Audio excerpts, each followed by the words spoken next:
Donc ici, on va faire un exercice autour de la dalle bois, qui est un projet pour les SCBH de première année.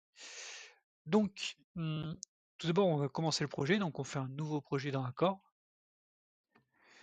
Une fois cette fenêtre ouverte, pour ce qui est de la dalle bois, on n'a pas forcément besoin de remplir grand-chose, parce qu'on ne dépend pas de charge climatique, on est en intérieur, à l'intérieur d'une maison. Par contre, on va créer nos charges permanentes de plancher. Donc là, j'en ai qui sont déjà préconfigurées, mais moi, je vais en créer directement une.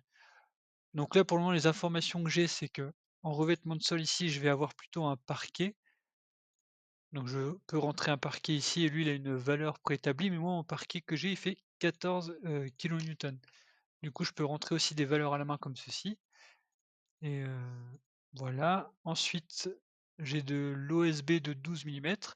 Donc soit je peux rentrer avec cet onglet-là, heu, un autre panneau. Donc là, je vais dans panneau, et ici, je regarde si j'ai de l'OSB de 12 millimètres. Donc soit j'en ai pas, et dans ce cas-là, je peux le créer. Donc celui-ci, je le supprime et enfin, ensuite je le crée. Donc là, j'ajoute une couche que je vais appeler, hem, fond de caisson, par exemple. Fond de caisson. Et ici, dans le nom, je mets OSB 12 millimètres. Ça, je fais avec les infos que les élèves m'ont données. Et le poids ici, c'est 7,2 kg par mètre carré, donc en kilonewton, on sera à 0,072. De la laine de verre, donc ajouter, j'ai 180 millimètres de laine de verre, isolation, laine de verre ici, il y a du 100, du 160, et j'ai pas de laine de verre en 180. Et bah rebelote, je la supprime, je m'en crée une, isolation, et ici, hop, je supprime tout ça, laine de verre. Ah mince, ça a supprimé la valeur ici, 0,072 entrée, et ici laine de verre 0,017, c'est vraiment très léger. Entrée. Voilà, j'ai à peu près rentré, ma dalle bois. Bon, c'est quelque chose de très simple là, en l'occurrence. Et ici, je vais renommer, je vais mettre plancher dalle bois. Comme ça, je saurai que c'est celui dans lequel j'ai envie de travailler. Pour vérifier dans un premier temps mes solives pour cette dalle bois. Donc là, on est sur une dalle qui fait en tout 9 mètres sur 7,5 mètres de large, et elle est séparée, en 2 travées de solives. Donc c'est-à-dire qu'une solive aura, 3,75 m de portée. Un peu moins si on retire l'épaisseur des poutres porteuses. Donc j'enregistre mon cas ici, hop, c'est fait, et maintenant je vais dans poutres et je vais dans un premier temps faire une solive grâce à cet outil-là. Je vais dans ma solive. Ici, j'ai un anthrax. Bon, pour une solive, généralement, je vais prendre 0,5. Je crois que là, les gars m'ont mis 0,6 d'anthrax, donc je vais vérifier avec 0,6. Hop, je mets un anthrax de 0,6. Ma portée, elle est autour de 3,75 mètres. Mes appuis, 0,2, c'est peut-être un peu excessif. On est peut-être autour de 10 centimètres d'appui. 10 centimètres, c'est déjà beaucoup. Voilà, ici j'ai tout rentré, très bien. Suivant, là j'ai ma section, ok. Ok. Là, ma section du 75-225, très bien. On est en C24, 12 d'humidité, d'accord.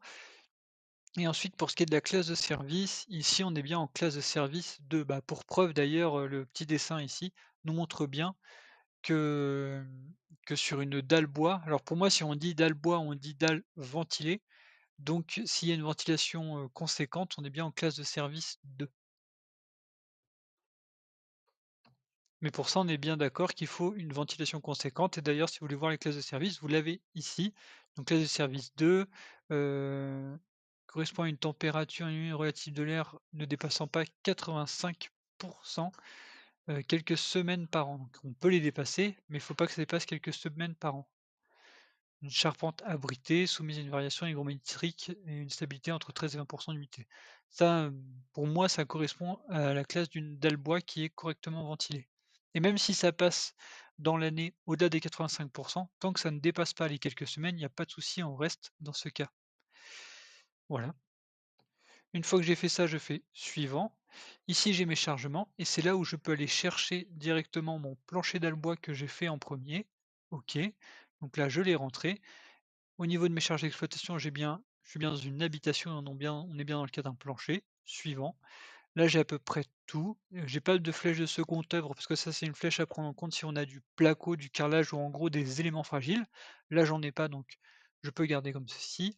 Au niveau de mes points ici, j'ai rien à changer parce que j'ai pas de présence d'entretoise, en tout cas pas pour le moment. Au niveau des options avancées ici, je peux cocher ceci et c'est ici que je peux prendre en compte l'effet système. L'effet système se prend en compte lorsque l'on a un élément structurel qui va se répéter avec un anthrax inférieur à 1,20 m et qui peut, reprendre des charges pour les répartir ensuite sur les côtés de part et d'autre. En gros, ça veut dire que s'il y a une solive au milieu de la structure qui s'effondre, les solives voisines vont pouvoir reprendre une partie des charges. Voilà ce que ça veut dire. Une fois que j'ai fait tout ça, je peux activer, ce bouton pour visualiser les résultats. Là, il fait son calcul et là, on voit qu'on est, très, très large. Donc à partir de ce résultat, vous pouvez faire 2 choses. Soit vous pouvez optimiser suivant la hauteur, c'est-à-dire qu'on garde la même base de 75 et on va chercher à optimiser suivant la hauteur. Et là, j'ai donc du 75-160, soit on peut, heu, garder cette même section et optimiser suivant la base. C'est-à-dire que je garde la même hauteur, mais je vais optimiser suivant ma base. Clac, et là, je peux avoir aussi du 50-225. Par exemple, si c'est celle-ci qui m'intéresse, j'ai juste à cliquer ici et hop, on voit que ça m'a changé mes sections.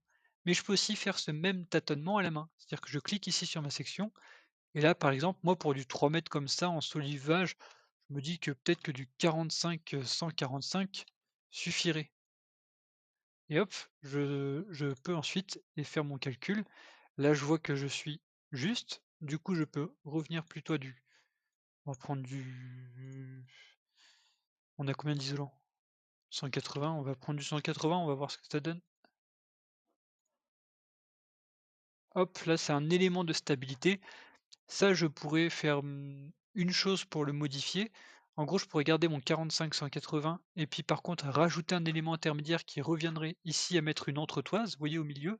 Donc un autre point qui fait anti-déversement, qui empêche donc de le coefficient de stabilité qui vient, fausser mon résultat ici. Et là, si je recalcule, en faisant cet élément, il y a pas de problème, tout ça, ça passe.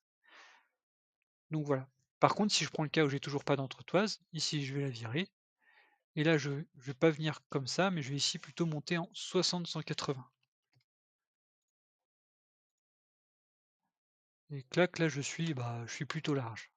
Bon, je vais garder 60-180 pour le moment, c'est juste pour l'exercice. Donc là, j'ai fait ça. Très bien. Maintenant, je vais m'occuper de la porteuse, c'est-à-dire la porteuse intermédiaire qui va reprendre une travée de solive d'un côté comme de l'autre. Donc cette fois-ci, je retourne dans poutre. Ici, je vais toujours dans solive. Sauf que c'est là que je me mets plus dans ce cas-là, mais dans ce cas-là. Donc là, je serais bien dans le cas d'une porteuse. Mon anthrax, moi, dans mon cas, il est de 3,75 m parce qu'elle reprend 3,75 m de part et d'autre. Et ma portée de cette porteuse, elle est de 4,50 m. Je vais laisser les 20 centimètres pour cette fois-ci, voilà. OK, je fais suivant. À l'origine, les élèves ont pris du 20 par 30, donc je vais prendre ça pour commencer.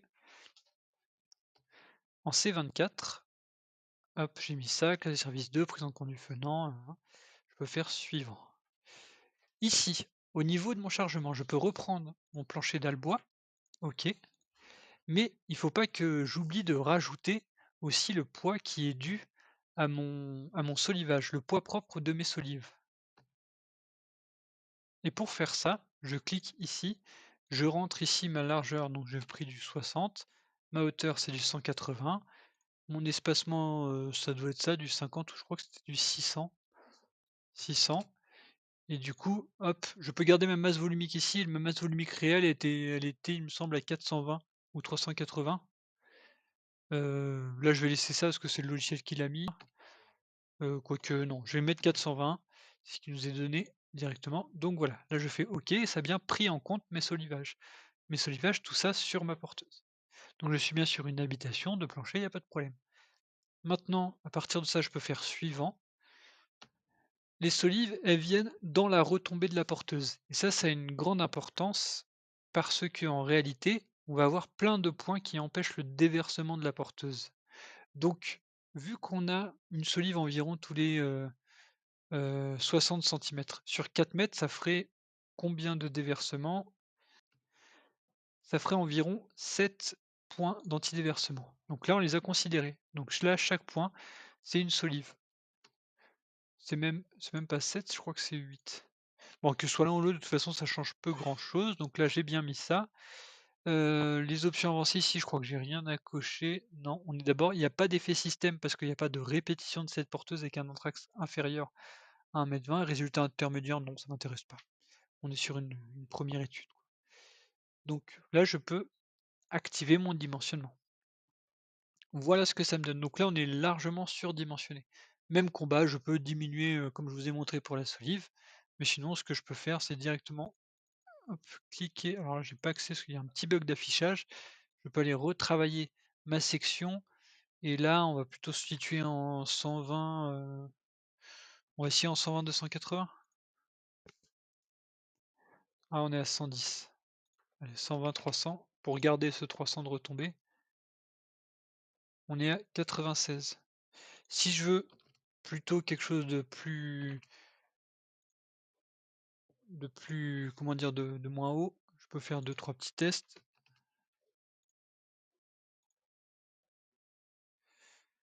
Je vais juste optimiser ma base, du coup je vais garder 260 mais c'est lui qui va faire le calcul pour optimiser ma base. Et voilà, je sais que je peux venir en 160-260 par exemple. Donc voilà, vous pouvez jouer avec les paramètres. Si classe de service 2 vous veut pas parce que vous estimez que la dalle est pas assez ventilée, vous dans ce cas-là, vous passez en classe de service 3. Si, je sais pas, si vous êtes pas sûr du C24 mais du lamellé-collé, vous pouvez tout changer, puis ensuite relancer le calcul. Vraiment, tout ça est assez bien fait, et très bien expliqué dans l'accord, donc libre à vous ensuite de l'utiliser, de le manipuler. Si vous voulez le justificatif ensuite, de tout ça, vous pouvez vous sortir, directement, une note de calcul. Donc là, je supprime tout ça. Le projet, on va l'appeler, Dalbois Étienne. Clac. Et une fois que j'ai fait ça, je vais dans mon rapport ici, je me mets ça, mais ça c'est enfin, il y a peu de choses là-dedans. Dans mes outils généraux, je vais juste, prendre, pardon, pour mon plancher, ma dalle bois. Ensuite, je garde ma solive et ma solive 2, mais, c'est ma porteuse, ma solive 2. J'aurais pu changer son nom en faisant un clic droit, renommer et ensuite, hop, je clique ici, c'est en train de me faire le rapport et là, ça y est, j'ai tout le rapport avec ma solive, le détail du calcul qu'on apprendra plutôt dans le cours de l'année à faire tous ces calculs à la main et ici j'ai ma porteuse avec le détail du calcul. Voilà, j'ai fini. En gros, ce qu'il faut retenir de tout ça, c'est que tant que dans vos notes de calcul de dimensionnement, ça c'est juste le tout petit recul que vous devez avoir, au bout de 3-4 mois de formation, c'est que tant qu'il n'y a pas de rouge là-dedans, c'est que c'est bon, vous pouvez y aller. S'il y a du rouge, il faut modifier la section suivant des valeurs, suivant des critères dont on va apprendre à rentrer dans la maîtrise de tout ça au fur et à mesure des 2 années de BTS. C'est fini.